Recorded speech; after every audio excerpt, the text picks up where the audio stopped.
나는 밀리터리 덕후다. 본격 밀리터리 팟캐스트 밀떡을 시작합니다. 정치와 함께 경례 밀떡. 바로 안녕하세요, 박찬준입니다. 안녕하세요, 놀러온 남자 정명섭 정작입니다. 예월간 플래툰 홍희범 인사드립니다. 안녕하세요, 장상호입니다. 네, 이렇게 밀떡이 힘차게 시작됐습니다. 지난주였죠. 그 DX 코리아, 그러니까 대한민국 방위산업전 해가지고 청취자 여러분들을 왜 아덱스 있잖아요. 그 아덱스가 경년으로 열리잖아요. 그렇죠. 또 경년으로 열리는, 그러니까 매년 우리는 아덱스를 봤다, DX를 봤다, 이러시면 되죠. DX를 봤다. 네. 그래서 작년 아덱스를 갔다 오신 분들은 이번 그 DX를 굉장히 기대했을 거예요. 그런데 사실 코로나19 때문에 여러 가지 뭐 개최를 한 해 만에 옥신각신이 있었죠.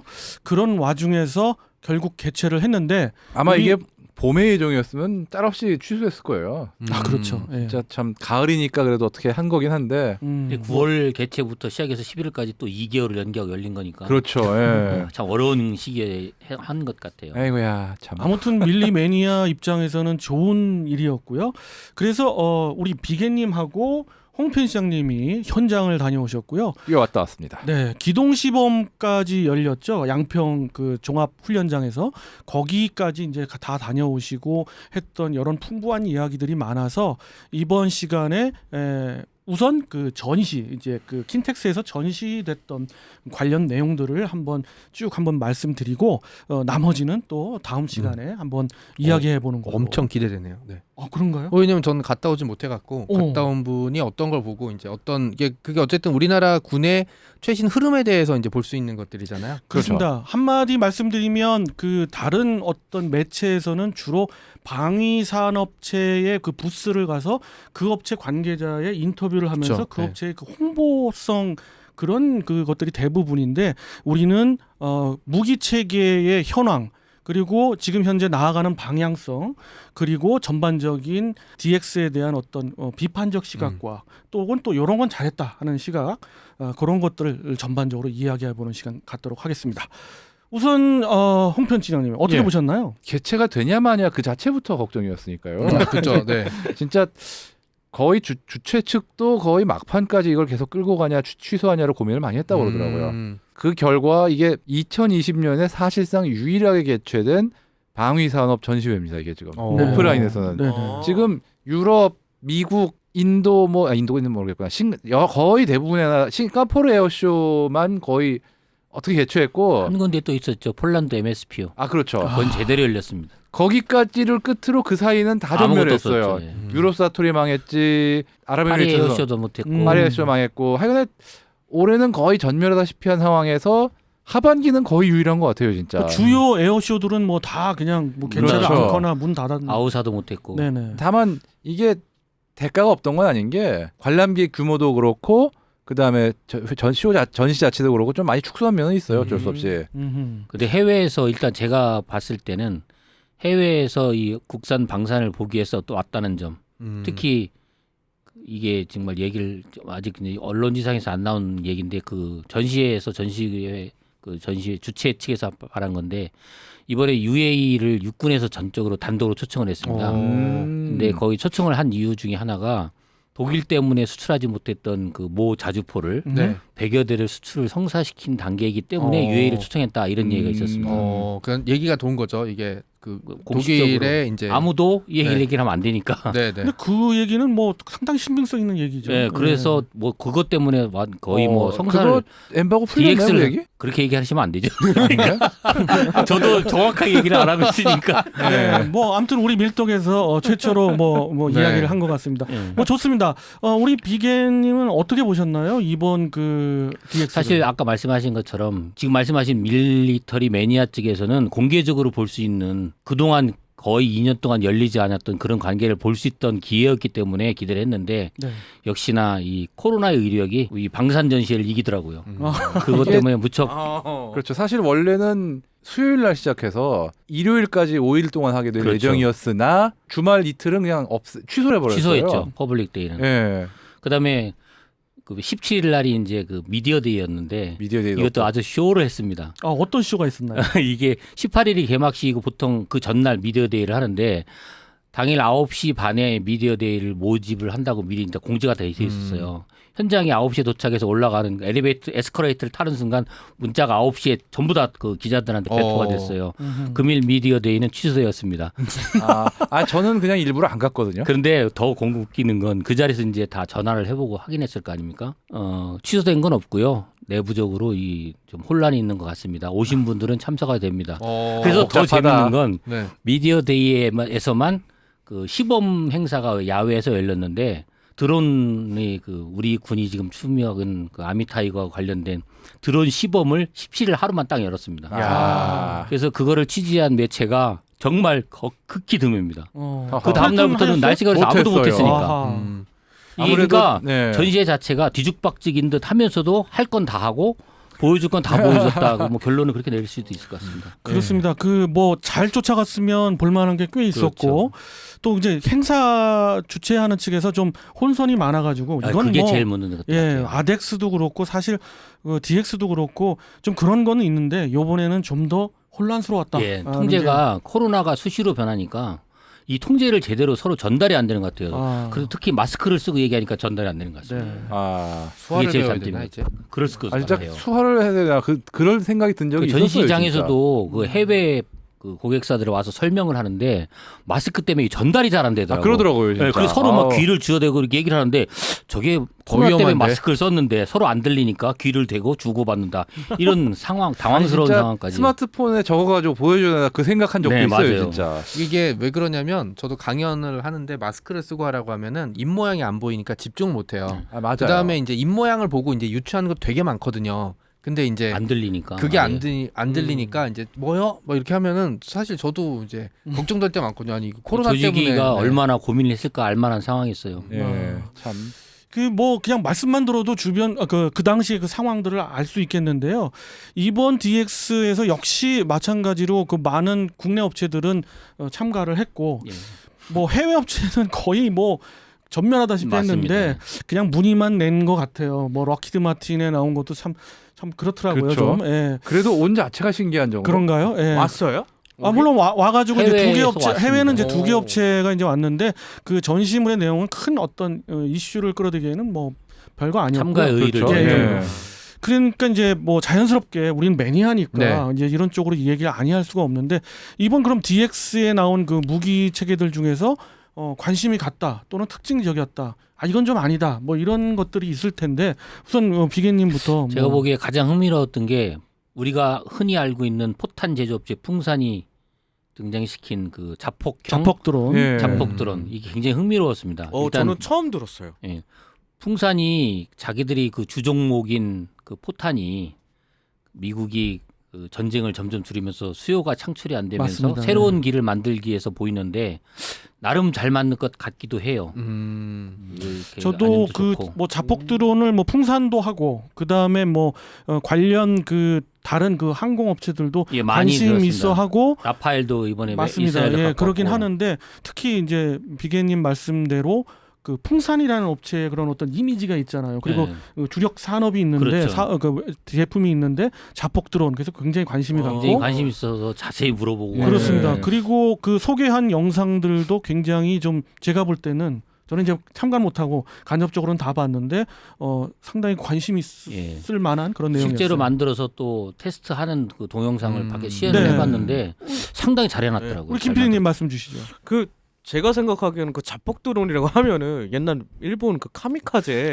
약간 이런 생각이 실제로- 나거든요. 실질적으로 잘 몰라요. 그러니까는 그럴 바에는 차라리 그냥 미사일을 오히려 그러니까 쉽게 생각하시면 지금 현재 보병이 전투를 하기 위해서 만약 전차와 싸우기 위해서는 RPG나 무반동총을 메고 적지에 뭐 300m까지 근접을 해서 조준을 네. 한 다음에 쏘고 그다음에 도망을 가거나 이런 방법인데 그거는 보병이 4발의 그 자폭 드론을 메고 전장에서 적이 그 있을 만한 지역에 매복을 한 다음에 일단 정찰 드론을 띄워서 확인을 하고 그다음에 정찰 드론이 그 자폭 드론을 띄워서 자폭 드론으로 그 측정한 거를 그냥 전차를 공격하는 거예요. 그러니까 제가 보기에는 보병이 훨씬 안전하면서도 적을 모르는 방법으로 공격할 수 있는 거죠. 그러니까 이게 또 중요한 게 드론이랑 미사일이나 이런 게 문제가 쏘고 났는데 표적이 이게 아니다 싶다 해서 공격을 취소하거나 그럴 수가 없거든요.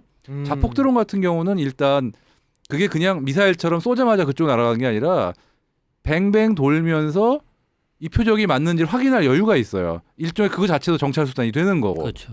그러다가 이놈 맞다 그러면은 자폭을 시킬 수도 있고 아니다 싶으면은 되돌릴 수도 있고. 이게 정말 무서운 게 뭐냐면 이 실제로 터키 이제 아전에서 회사에서도 나왔던 이제 그 실제로 자기네 자폭 드론을 가미카제라는 별명으로 붙이고 이제 영상을 보여준 적이 있고요. 아제르바이잔과 아르메니아 전쟁 사이에서 그때 아르메니아 측에서 뭐 적군은 100명밖에 안 되는데 몇천 명인 우리 부대가 도망쳤다. 라는 식으로 아르차우 공화국 대통령이 비난을 했다가 실제 전장에 있던 병사들이 네가 드론 맛을 봤느냐라고 이제 항의하면서 니들이 이거를- 드론 맛을 알아? 네 뭐 이렇게 거의 얘기했는데 그래 이게 보이면서. 그게 영상들을 보면 제가 말씀드렸잖아요. 그 가만히 그냥 밥 먹고 있고 그냥 땅 이렇게 누워 낮잠 자고 있다가 1, 2초 전에 뭔가 소리를 들은 거예요.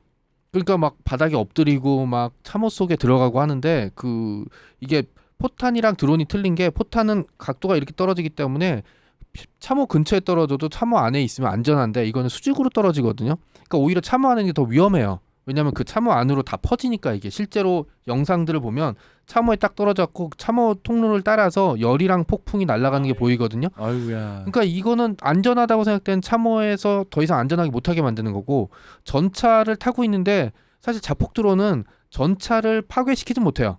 근데 내가 전차장인데 뭐가 막 바뀌어서 꽝 부닥쳤어. 드론 이게 드론인지 뭔지 모르겠는데 이러면 저는 후퇴부터 할 거예요. 이 다음에 뭐가 날아올지 모르니까. 그 뭐 드론에 대한 그 유용성은 뭐 익히 알려졌고 우리가 제대로 된 그 드론을 개발하고 실전 배치하기 위해서 그런 그 전술 부분은 지금 현재 뭐 전에도 소개시켜줬듯 지상군 그 지상작전사령부에 예하에 있는 정보단에서 그 예하에 있는 드론 전투단에서 개발을 하고 있고 그걸 이제 적극적으로 이제 그 방산업체들이 시연하고 있는 거죠. 궁금한 게 하나 더 있는데 우리나라 그 드론 운용 능력이 한 전 세계적으로 한 어느 정도 되나요? 지금 가장 앞서가고 있는 건 미국과 이스라엘입니다. 이 그건 미국과 뭐 이스라엘을 쫓아가는 그런 나라들은 많은 나라들이 있는데 특히 우리도 굉장히 그 이 분야에서 활발하고 저는 개인적으로 이 격차가 굉장히 심한 부분에 있어서는 어떻게 따라가기가 굉장히 버거운데 이거는 사실은 크게 얘기 보면 시작하는 단계거든요. 어떻게 보면. 그래서 우리가 빠르게 따라갈 수 있는 분야일 수도 있어서 저는 선택과 집중을 하라면 그 이쪽에 그 집중하는 것이 방산 업체들이 더 좋고 예. 우리 그 군도 좋을 것 같아요. 그럼 이제 국내에서는 그런 풍산 말고 혹시 드론을 다루는 다른 업체는 어떤 업체가 있는지? LIG X1도 그 개발은 하고 있고요. 그렇죠. 그다음에 그 하나 시스템도 관련된 것들을 또는 이제 그와 유사한 것들을 개발하고 있고요. 특히나 뭐 그 비계님이 말씀하셨듯 보병에서 하는 것이 굉장히 특이한 풍산에서 했던 게 특이한데 LAH 사업을 하고 있는 그 회사는 아니지만 그 청검을 장착하기도 하지만 거기에 이제 그 무인 자폭 드론을 그 거기서 이제 발사 플랫폼으로 해가지고 발사가 돼서 지상에 있는 그 주요 기지나 방공망을 제압하는 그런 무기 체계도 있습니다. 예.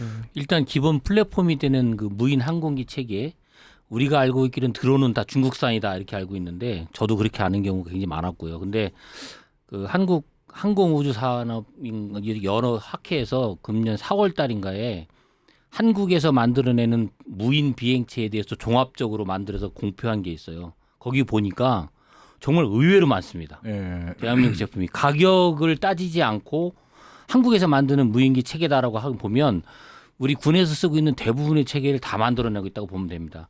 제가 그러니까 이번에 갔을 때 그 육군 전시장에 보면 무인기를 굉장히 많이 전시해놨는데 이 부품들을 하나씩 뜯어보면 우리가 적정한 비용만 주고 구입을 한다면 센서부터 시작해서 모든 체계를 한국제로 다 구성할 수가 있습니다. 그렇죠. 우리 눈으로는 그러니까 가격 대비 효과하면서 맨날 중국제를 찾으니까 문제지만 한국도 충분히 좋은 제품을 만들 수 있다는 걸 이번에 확인했습니다.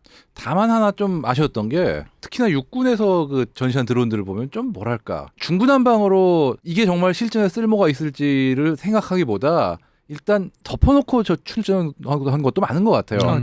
육군이 전시한 거예요? 아니면 육군 전시장이 굉장히 방산업체? 많아요. 아, 육군에서. 육군에 굉장히 많은데 이게 뭐 유탄을 발사하는 드론이라든가 뭐 이것저것 많은데 문제는 과연 그러면 이게 뭐 소총을 단 드론이라든가 근데 이게 진짜 쓸모가 있고 효용성이 있느냐가 좀 의문스러운 것도 몇 개가 보이거든요. 제가 보기에는 그것도 이런 게 있다는 걸 보여주는 것이 실제로 뭐, 쓰는 그렇죠. 건 아닌 것 같아요. 근데 예.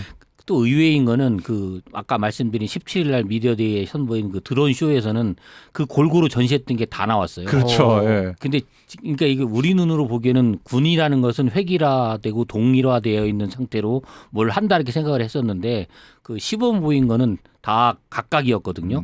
그런데 그거를 이제 테스트를 해보고 그 중에 선별을 해서 집중 선택하지 않으면 되지 않을까라는 생각도 들더라고요. 하나는 굉장히 쓸모가 있다 싶은 게 통신 중계 드론이 있더라고요. 네, 그게 참 좋죠. 이게 사실은 우리 군에서 제일 통신이 안 되는 대부분의 이유는 중계소가 부족해서 그렇거든요. 실제로 미군 같은 경우는 아프가니스탄에서도 전선 기지를 하나 만들 때마다 늘 염두에 두는 게 통신 중계소를 꼭 지어요. 아니면 주변에 항공기로 띄워가지고 중계를 하게 하든가.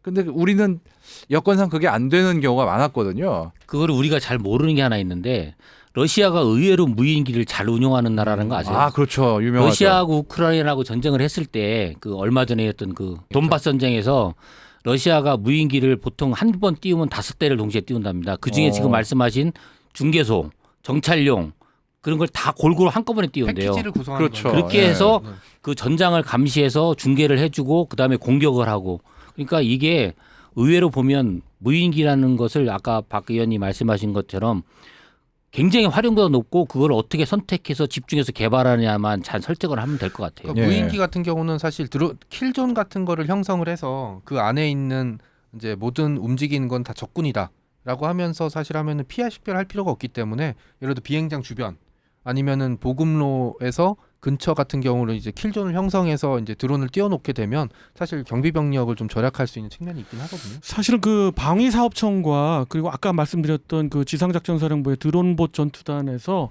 그 여러분들이 얘기하신 그 여러 가지 뭐 수송부터 해가지고 통신 중계 뭐 여러 가지를 지금 시험하고 운영 평가하고 있는 단계거든요. 그리고 많은 전술 개발을 하고 있는 단계라서 그런 측면에서 뭐 여러 그 기체들을 전시한 것도 분명 있고 또 비계님 말씀대로 정말 전시 우리 이런 걸 많이 하고 있다는 걸 보여주기 위한 것도 있고요.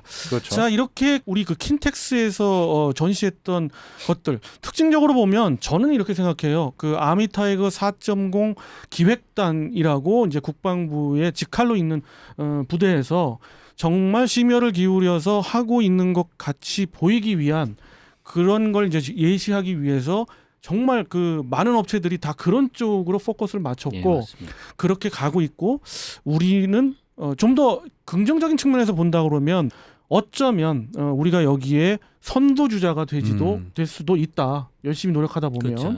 그런 희망적인 걸 느꼈습니다. 예. 우리 비기님이나 홈페이지는 어떻게 느끼셨는지요? 저 같은 경우는 좀 아미타이거는 사실 그렇게 눈여겨 못 봤고 저는 제 관심사가 있다 보니까 워리어 플랫폼 그쪽이죠. 쪽을 좀 많이 봤어요.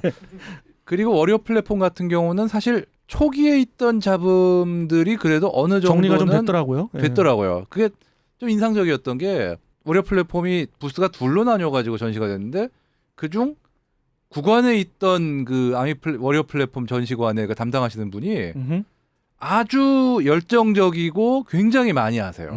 그래서 아주 디테일하게 설명을 들었을 뿐 아니라 이분이 문제점에 대해서도 굉장히 정확하게 인식을 하고 계시더라고요. 아, 참 그래도 실무진에 이런 사람이 있으니까 그나마 좀 나은 게 아닌가라는 생각 들고. 그렇습니다. 예. 자 이게 뭐 많은 이야기가 있어가지고요. 뭐 한 편에 다 담을 수는 없고요.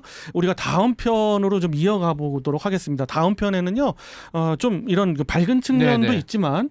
혹시 뭐 운영 미숙이 있었다든가 그 다음에 또 그 우리 그 양평 종합훈련장에서의 그 현장 스케치는 또 어땠을까 하는 것들 위주로 한번 또 이야기를 나누어 보도록 하겠습니다. 자, 청취자 함께 힘내 밀떡!